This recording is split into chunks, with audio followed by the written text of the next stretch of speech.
প্রিয় বন্ধুরা, আজকের ভিডিওতে আমরা জানব কিভাবে ব্রিটিশ রয়্যাল মনীষীরা জেট স্যুট পরে একটি বিশেষ বোর্ডিং এক্সারসাইজ বা অনুশীলন করে থাকে।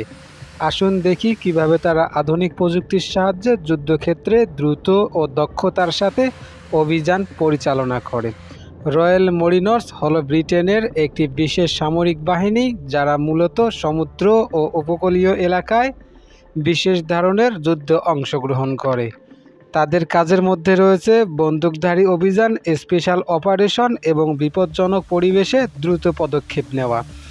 জেট স্যুট হলো একটি আধুনিক প্রযুক্তি যেখানে স্পেশাল মোটরযুক্ত ছোট জেট ইঞ্জিন শরীরে পরিধান করে উড়তে দেয়।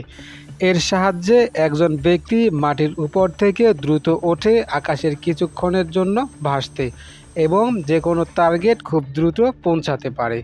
এই স্যুটটি বিশেষভাবে এমন অপারেশনের জন্য তৈরি যেখানে দ্রুত গতিতে যে কোনো জায়গায় পৌঁছানো জরুরি।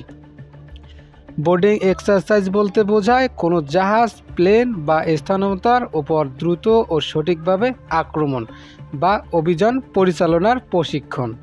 এটি সামরিক বাহিনীর জন্য খুবই গুরুত্বপূর্ণ কারণ বাস্তব যুদ্ধের সময় দ্রুত পদক্ষেপ নিতে হয়। রয়্যাল মরিনসরা সম্প্রতি জেট স্যুটের মাধ্যমে বোটিং এক্সারসাইজ করছে, যার মাধ্যমে তারা শত্রুর জাহাজ বা অবকাঠামোতে দ্রুত উঠে বিপক্ষের উপর আক্রমণ করতে পারে। জেট স্যুটের সাহায্যে তারা বড় বড় জাহাজের দেয়ালে বা অন্য কোনো কঠিন বাধা পেরিয়ে দ্রুত উপরে উঠে যেতে পারে, যা তাদের গতি ও চমক দেয়। এই প্রশিক্ষণের মাধ্যমে তারা যুদ্ধক্ষেত্র এক ধাপ এগিয়ে থাকে। এই প্রযুক্তি দিয়ে দ্রুত গতিতে যে কোনো বিপজ্জনক স্থানে পৌঁছানো যায়। তবে জেট স্যুট চালানোর জন্য খুব ভালো প্রশিক্ষণ দরকার অবশ্যই, কারণ উড়তে গিয়ে দুর্ঘটনার আশঙ্কা থেকেই যায়।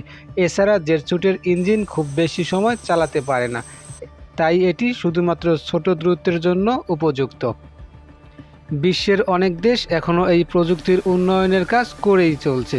জেট স্যুট যুদ্ধের নতুন দিগন্ত খুলে দিচ্ছে, যেখানে সেনারা দ্রুত গতিতে যে কোনো ঝুঁকি মোকাবেলা করতে সক্ষম হয়ে থাকে। এটা সামরিক অপারেশনের জন্য ধরন সম্পূর্ণ পরিবর্তন করতে পারে। বন্ধুরা, আজকের ভিডিওতে আমরা দেখলাম কিভাবে রয়্যাল মনীষীরা জেট স্যুট ব্যবহার করে বিশেষ ধরনের বোর্ডিং এক্সারসাইজ করে। আশা করি ভিডিওটি আপনাদের ভালো লেগেছে। ভিডিওটি ভালো লাগলে লাইক, শেয়ার এবং সাবস্ক্রাইব করতে ভুলবেন না কিন্তু। আপনার মতামত কমেন্টে জানান। পরবর্তী কোন বিষয়ে ভিডিও দেখতে চান। সবাইকে ধন্যবাদ।